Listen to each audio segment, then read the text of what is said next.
I'm Josh Muccio, and from Gimlet, this is The Pitch. So back in 2016, there was a founder who pitched our investors at a studio in San Francisco, and let's just say that this pitch did not go as planned. In fact, when we recently got in touch with the founder, she was hesitant to come back on the show, but eventually she said yes after much begging and pleading, and it turned out she had a lot to say. She wanted to set the record straight on some things. So on this week's episode, we're going to travel back in time and listen to the pitch for Industrial Organic, a food waste startup founded by Amanda Weeks. And then we'll fast forward to today and visit the facility where Amanda's germ of an idea has blossomed into a real business. All right, here's the original. I wanted to do like Uber for waste management. Ooh, smelly? Yeah, it was very smelly. So we're going to be paying well above union rates. Okay, when you're investing your own money, do the right thing. When you're investing my money, pay the minimum you can pay. Today, we meet a founder who's on a mission to clean up the planet by changing how we dispose of organic waste. We're talking about our restaurant leftovers, moldy breads, and banana peels. But what happens when someone tries to reinvent an industry that's almost as old as trash itself? We'll find out in a moment. First, let's meet our panel of investors.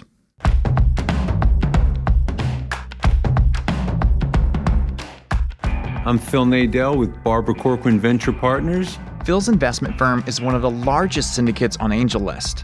If for some reason the members don't bite, then the thing falls apart.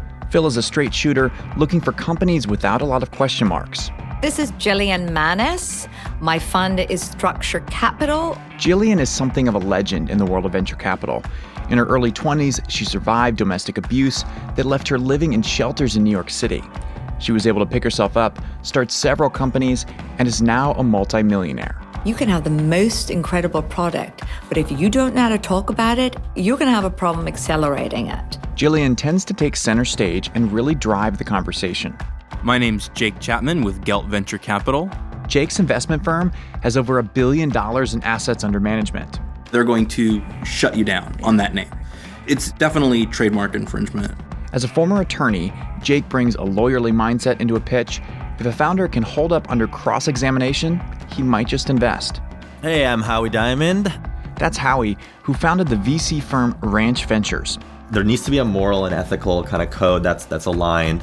Howie is looking for altruistic companies. He'll only go in on a startup that's making the world a better place. I'm Sheil, partner at 500 Startups. Joining us this week is Sheil Manat. He broke into the big leagues of venture capital when he sold his company, Fee Fighters, to Groupon. This isn't going to work. You should do something else. Seriously. You can always count on Sheil to say exactly what he's thinking, and he appreciates the same candor in an entrepreneur. Okay, here we go. Howie, There's a lot of merit. what is this hair about? Status symbol? That's my identity. Our investors are waiting on today's entrepreneur, Amanda Weeks, and they've been waiting for a while, 30 minutes to be exact. Where are these gals? When you're asking people for money, it's probably best to be on time. There are repercussions. Yeah, you got to pay the price. You got to pay the price. Finally, the door swings open. Hi. Hi. Thanks for waiting for me. I'm from New York, and I'm accustomed to everything happening in like a third of the time of getting around here. So thank you. In a manner familiar to anyone who's ever been late to something they shouldn't have been, myself included, Amanda tries her best to pull herself together, and then she dives into her pitch. So my name's Amanda. I'm the co-founder of Industrial Organic. What do you think is the single largest component of landfills? Do you think it's plastic? Do you think it's paper? Because it's actually food. Food. Yep. Food is the single largest component of landfills. It's about 21%. Cities don't have the infrastructure, don't have the ability to handle an increase in organic waste diversion, organic waste. So Amanda explains the problem with food waste is that after it finds its way to the landfill, it just sits there, slowly rotting away. And as it decomposes, it puts off a steady flow of methane. Methane's a greenhouse gas and a major contributor to global warming. So Industrial Organic has adapted commercial food processing technology to handle food waste in an indoor industrial setting without methane emissions and much lower odor than other methods. We're raising $1 million seed round right now. I have about half of that in the bank. Amanda says that she just started raising money for Industrial Organic a few months ago, and she's already secured about $600K of her target $1 million, including a large check from a pretty well-known investor. Who was Brooklyn Bridge Ventures, if you know him. Charlie. Yeah. How much did he put in? He put in $350. The mention of Charlie O'Donnell gets everyone's attention.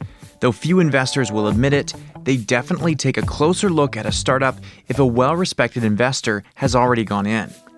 I can feel Amanda starting to crawl her way out of the hole she dug when she showed up late.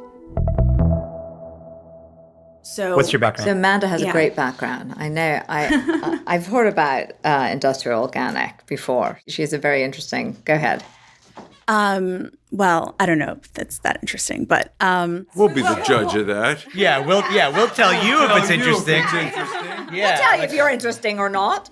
so I grew up in Staten Island near the biggest landfill in the world that could be seen from space. Ooh, smelly? Yeah, it was very smelly. It was a huge part of my childhood, like going to ballet class or like going to friends' birthday parties and like, hold your nose, everybody, we're going past the landfill. But I thought it was totally normal and like everyone did that. And then Eventually, Amanda moved on from life near the landfill. She started her career in Marvel Comics in the business operations side. After that, she spent some time in advertising and pharmaceuticals. And around the same time, people started becoming more interested in where their food was coming from and was thinking, what's something that everyone's always going to need, food.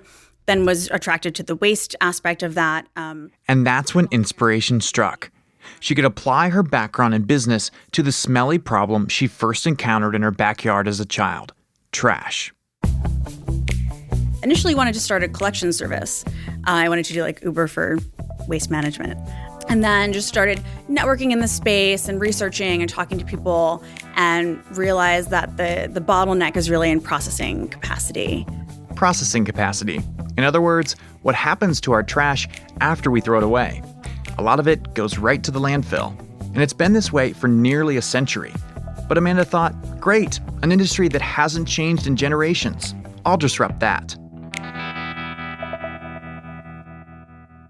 So I just started experimenting and researching and reading about different methods that were out there and stumbled upon a obscure method of fermentation that's popular with homesteaders, like in permaculture. You just put food waste in a bucket and like sprinkle some stuff on it and let it sit for 2 weeks and then you bury it in the ground. And I thought, what if you could scale that up and mechanize it and run it kind of like a brewery? So then I went around New York City and visited every brewery and winery and distillery. And Must have been fun. If you could turn this stuff into beer, then you've got a business. I've done that too. Before investors turn Industrial Organic into a moonshine operation, Jake gets us back on track. What is your process? So the food waste comes in, it gets sorted. So any sort of plastic bottles or anything else that got in gets pulled out. It's shredded to about a particle size of about an inch, and then sterilized with a UV light. And then it gets inoculated and put in a holding tank for 24 hours. In that time, the food waste starts to release a lot of water. And then we grind that down into a slurry. Amanda is getting into the weeds on a pretty dull topic: trash processing. But the wonkier she gets, the more investors are leaning in. Because when there's money on the line, the devil's in the details. The material is mechanically pressed using technology similar to what you'd see in like a cold juice operation, then pelletized, and then finally heat dried. In the end, we make a fertilizer in a pelletized form. And this is when Amanda pulls out a clear Ziploc bag filled with tiny brown pellets.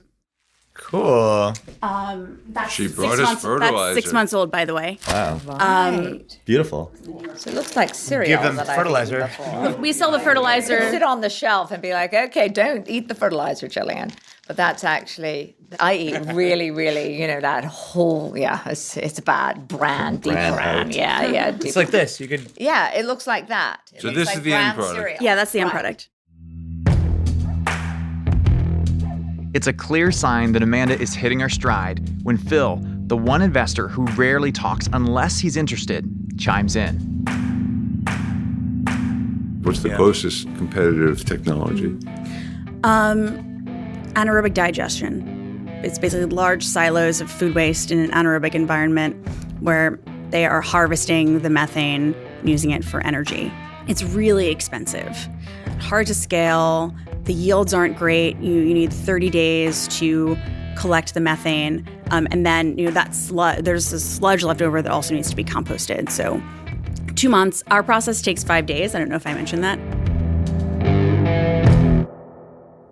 Who's the first customer? Yeah.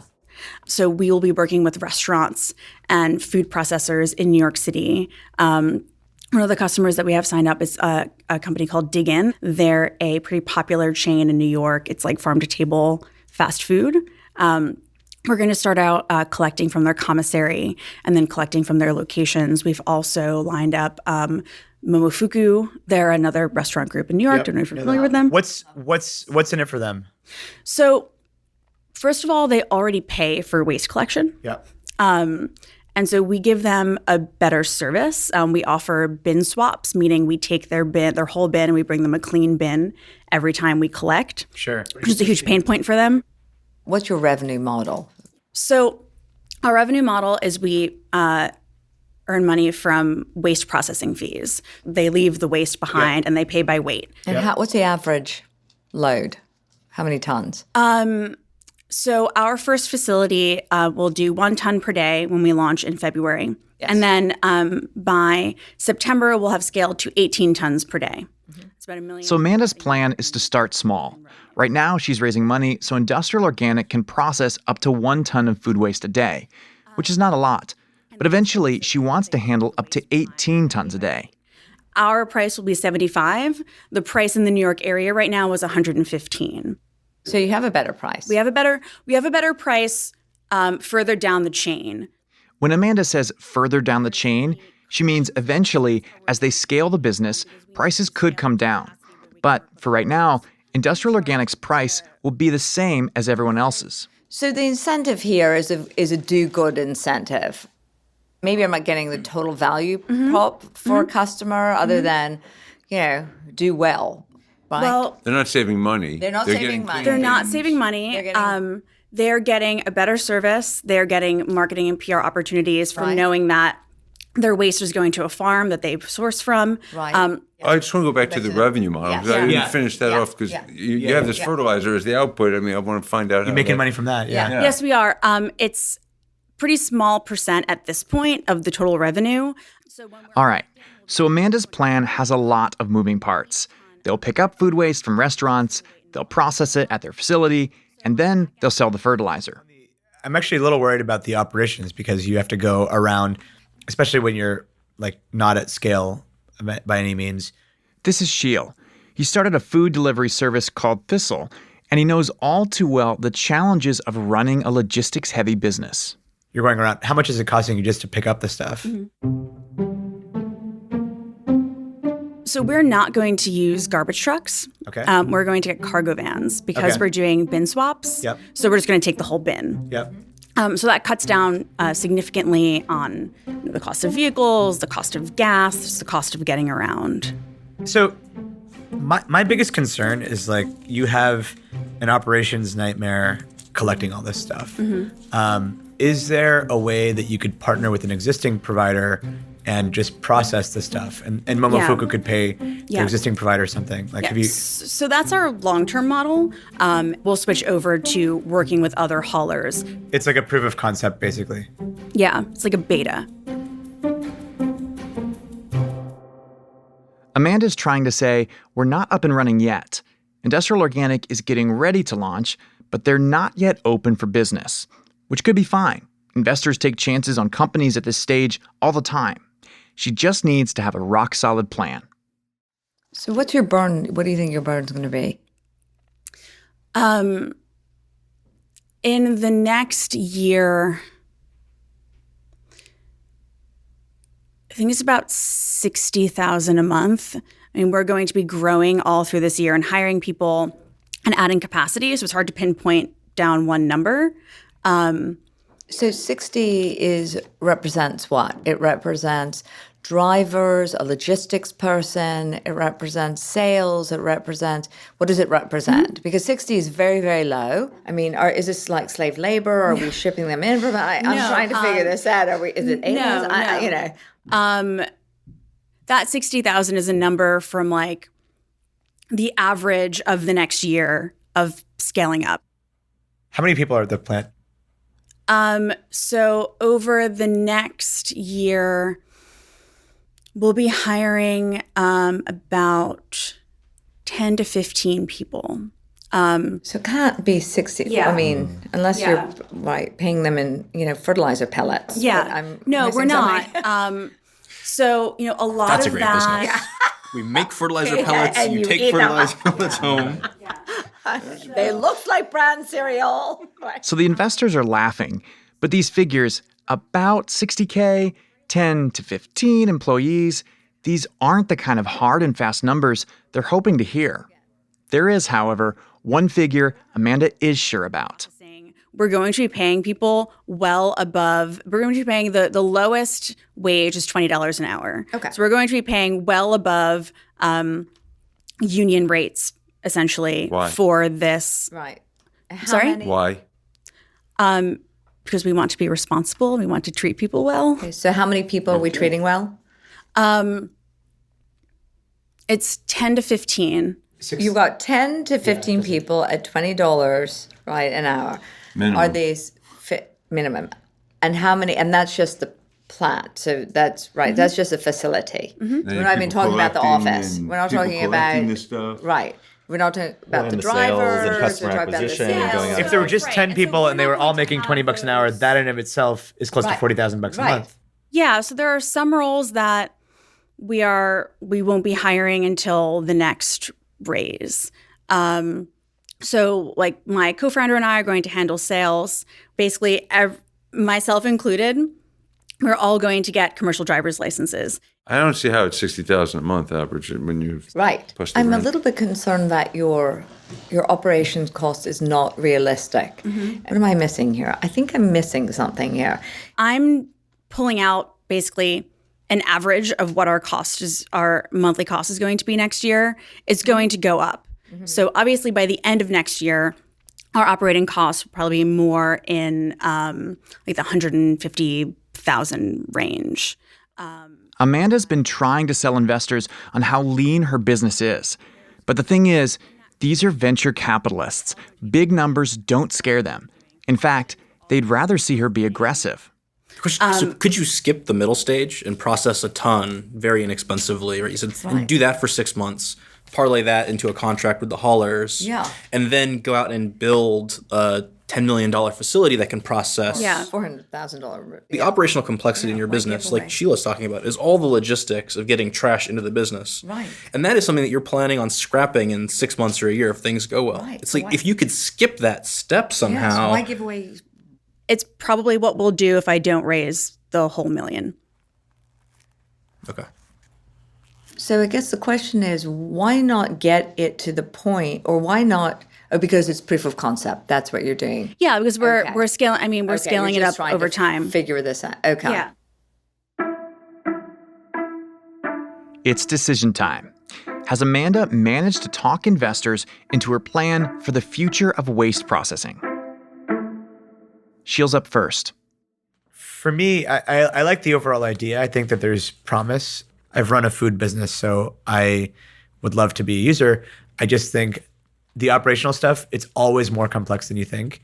And I'm saying that because I've been through it personally, and people that are going to work for you for $20 an hour, driving or whatever, like there's going to be days where they don't show up, and there's all these nightmares that you'll have to deal with. So like, I'd really encourage you to offload that as much as possible. Sheil passed. Next is Phil. I'm concerned about the operational complexities. I'm concerned about fact that you're underestimating the amount of capital that you'll need. So, for me, for those reasons, I'll pass. Here's Howie. He's committed to investing in social good companies, and industrial organic is exactly the kind of business he would be into. Yeah, I think like if I was a restaurant, I would use your service over the incumbents because, the environmental impact, you're clearly passionate about what you've studied this, you have, an emotional kind of connection to trying to solve this problem. I think it's a little too early for me, and for that reason, I'm going to pass. Howie's out. Here's Jake. Yeah, I think it's a great idea. I love the sort of social good angle, but I think honestly, the stage of your company is really idea stage. It's not just pre-revenue, but it's really idea stage because you haven't built out any of the logistics part of the business yet. It's a whole realm you haven't even touched on, right? It's just chalk on a chalkboard right now. We'd want to see some progress on making these things work operationally. And for that reason, I'm going to pass. 4 of the 5 investors have passed on industrial organic. So now you have Jillian left. One to go. I think what you're doing is so important. I also believe that you're going to make this work. The first person I would like you to hire would be a logistics person. All right. I do think that you are not realistic about your burn at all, okay? But I think you're going to get there really fast. And you're going to say, okay, there is no doubt in my mind that you're going to do this. I really feel that. I am not going to invest right now, okay? But you have my contact information already, Amanda. I want to stay with you and I want to keep the conversation open because I do want to see you hit some of these milestones, all right? Thank you. And for future reference, I know this is a difficult city to get around, believe me, and I am late more times than I'd like. But when something's really important to me and I'm asking for money from people, I make sure I'm 10 minutes early. Mm-hmm. And if I have to make sure I'm half an hour early and sit and wait, I do because it creates a little it's disrespectful. Mm-hmm. I know you didn't mean to be. I'm positive. Mm-hmm. Okay. And we really, really appreciate what you're doing. Yeah, I think it's a noble cause, and I encourage you to continue. I'm excited, and I, for the sake of the world, I think it should exist. Can we keep the fertilizer pellets? Sure. All right. All yours, Phil. All yours, Phil. It's Jillian's lunch. Thanks a lot, Amanda. Oh, thank you. Thank you so much. Thanks a lot. Thank you.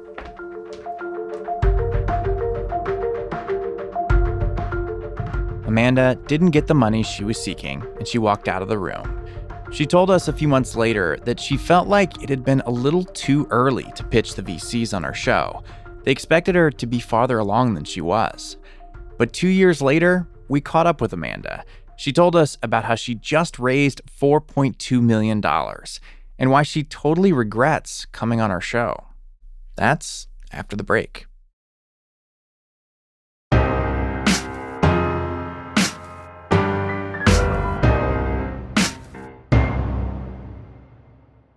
Welcome back. In the months that followed Amanda's original pitch, she took our investors' advice and simplified her logistics. She partnered with outside haulers so that she could focus on processing the food waste. But her big accomplishment is that in 2017, Industrial Organic opened the test facility Amanda had always imagined. It's in Newark, New Jersey, not far from New York City.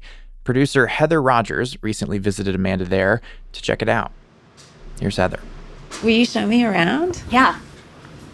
So we are looking at machinery, conveyor belts, tools. And we're in a warehouse space. Yeah, so we're in a former meatpacking plant that is very old, but we tried to make it more cheerful. We painted some parts of the walls green. Amanda says Industrial Organic just closed a round of investment, and they got $4.2 million. They're planning on using that cash to expand into New York City. Amanda says she couldn't have done any of this without her first investor, a guy named Charlie O'Donnell, who, she says, is pretty unconventional. He's open to seeing opportunities in industries that he doesn't know about. Like, he's bald and he invested in like a hair extensions startup. And he makes himself very available to people. So he does an event where you can go and sort of pitch to him. And so we were lucky that the one VC who kind of bucks tradition and makes himself open to people who he's not being introduced to was someone that we were able to get into our corner and then make all the introductions for us that we needed to raise. When you sat down with him, did you feel that kind of connection where he's like got it? No, not initially. He thought I was weird. How do you know he thought you were weird? He told me, yeah. What did he think was weird? He just said that I wasn't the typical entrepreneur, and which is true. I mean, I wasn't an entrepreneur, and he was my very first meeting ever with an investor, and it was really early. It was just an idea. It was actually a very different idea. And he said he was more used to startup CEOs who were coming in and like, this is the greatest thing ever. And I just was very honest with him and very transparent. And I think he thought that was off-putting because I didn't have the usual sort of veneer of startup CEOs. But then, he ended up being our biggest champion. So I think that ultimately that won him over. So right now we're sitting in Newark. Mm-hmm. You're going to open a facility in New York City. Mm-hmm. You've got some employees who I've seen walking around. Mm-hmm. We have 8 people right now, and by the end of the year, we could be at 20. So yeah, you're very much a business. Yeah, it's real. My employees have health insurance and everything. Oh my God, that's great. A few of her workers are on the shop floor, tinkering with some equipment. There's all these shiny steel tanks. They're huge, like the size of minivans. Amanda tells me they fill these with food scraps, and it all digests into stuff that they use to make the fertilizer pellets and other things. So this is basically all torn apart. And so we're just trying to streamline the process and experiment with a couple of things. And that process, it includes literal experiments, real science, happening right under their roof. So this is the lab.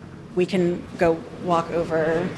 So it's this kind of glassed-in room, almost like a greenhouse. And so here's an experiment we have going on. So this is a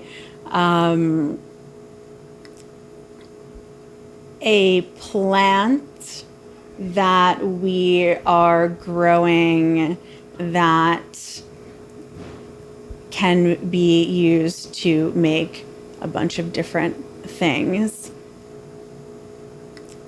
And I'm getting into a place where I'm like not comfortable talking about this anymore. Okay. Sorry. That's okay.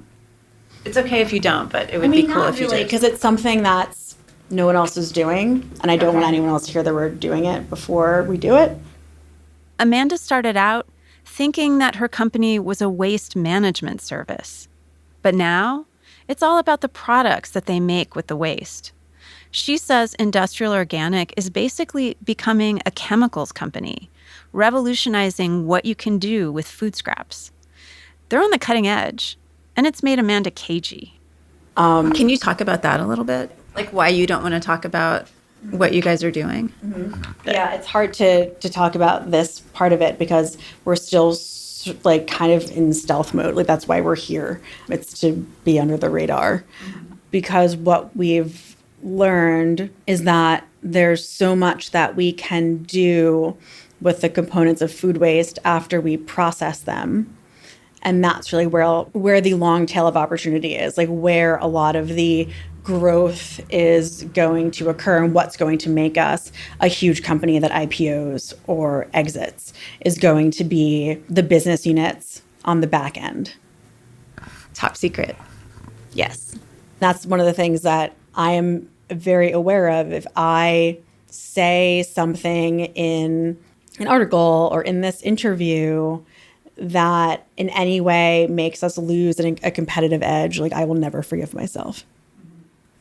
The stakes are high. Yeah. Yeah, we raised over $4 million. And, I've been doing this for 5 years and I've made a lot of personal sacrifices for it. And If it doesn't work out because we're wrong about an assumption, we're wrong about a market opportunity, like that's fine. But if it fails because I screw up or because I make a mistake, I mean, that's what keeps me up at night. That kind of stress is pretty much a constant for a founder. They don't want to mess up things they can control. And among those things, making pitches, like the one she made to our investors back in 2016. When you pitched on the show, you weren't able to secure funding from those investors. They said that you didn't have a sense of your burn rate. Why do you think they felt that way? Well, I think that at that point, we were bootstrapping. So we didn't really have a burn. I had what my projections were, and they thought that they were too low. But what our projections were ended up being true. Like that was what our burn was when that following year when we started building the team. So they just thought that it was too low and then decided that I didn't know what I was talking about. Do you think that it was too early for you to be pitching? Well, not to be pitching in general, because I had just raised money. We had just closed half of our pre-seed round. So it wasn't too early for us to be pitching, but it may have been too early for us to be pitching those particular investors. I think I was too early to be pitching in a way that is now public and people will be able to listen to until the end of time. But I don't think it was too early for me to be pitching. It's just the circumstances. How did you feel about being on the show? Oh, I regretted it. Yeah. Can you tell me why? Well, it was a disaster. I mean, we're here talking about not how it was a disaster, but the fact that no one invested and they thought that I didn't know what I was talking about or doing. So I would say that it was a disaster. And I also just feel like I've grown a lot as an entrepreneur and I've gotten much better at pitching. But now it's like the impression of me that exists on the internet is when I was very raw and very early. And now that's out there. And as time goes by, that only gets older and I only continue growing, but that's still going to be out there. And that's still going to be something when people look me up, what they find and then what they think of me as an entrepreneur. And that's why I wish it wasn't out there, because it's like I was learning. And she has learned. She's more confident and she's figured out how to find the right investors, ones who get what she's doing. Our lead investor in the round that we just closed, their family owns a big chemicals manufacturing company in India. And when we first met, and he said, "Oh, so this is just manufacturing." I get that. Mm-hmm. So yeah, it was that kind of light bulb going off for him where he said, "Oh, I know what this is." Mm-hmm. And how did you feel when he said that? I said, "Yes, it is." You're absolutely right. You have a big smile on your face right now.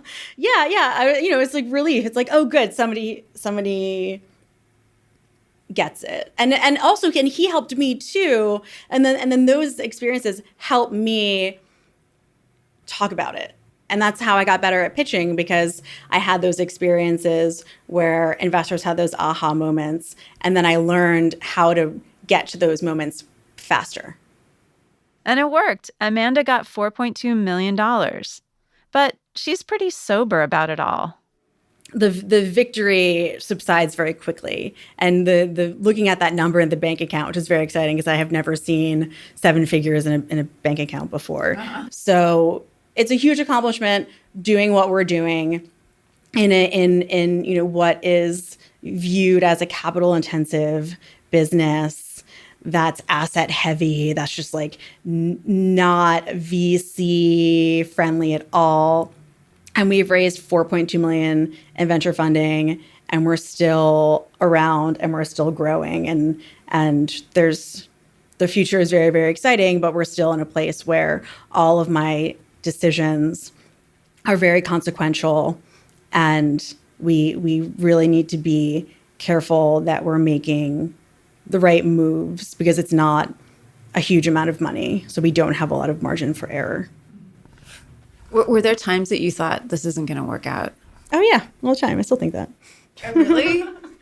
Mostly just because I like to think of all the potential outcomes and be prepared for them. I actually want to write a choose your own adventure book for entrepreneurs as a way for people who are thinking about entrepreneurship to kind of like learn about what it's like.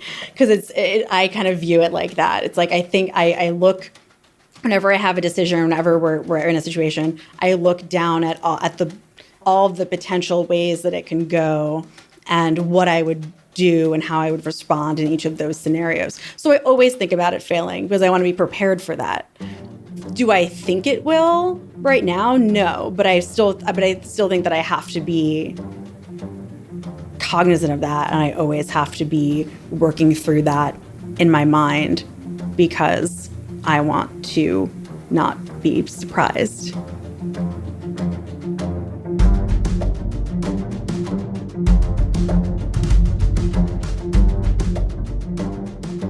Amanda didn't pull any punches when asked about whether she regretted being on the show.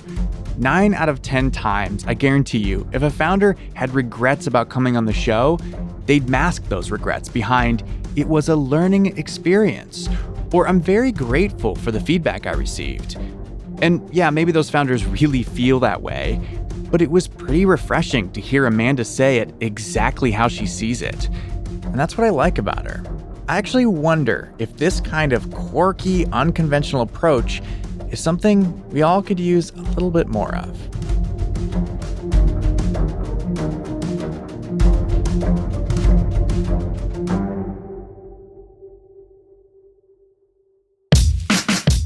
Our show is hosted by me, Josh Muccio, produced by Heather Rogers, Molly Donahue, and Kareem Maddox. Thanks to Asta Chaturvedi and Rob Zipko for producing the original Industrial Organic episode. We are edited by Blythe Terrell and Emmanuel Berry, with additional editing help from Devin Taylor, Annie Rose Strasser, and Alex Bloomberg. The theme music in this episode is by Breakmaster Cylinder, with original music composed by The Musemaker and Bobby Lord. We were mixed by Enoch Kim with help from Matthew Bull. Lisa Muccio planned the recording of this pitch. And a quick disclaimer, no offer to invest is being made to or solicited from the listening audience on today's show. You can find more episodes of our show on Apple Podcasts, Spotify, or wherever you listen. All right, you've been listening to The Pitch from Gimlet. We'll be back with a brand new pitch next Wednesday.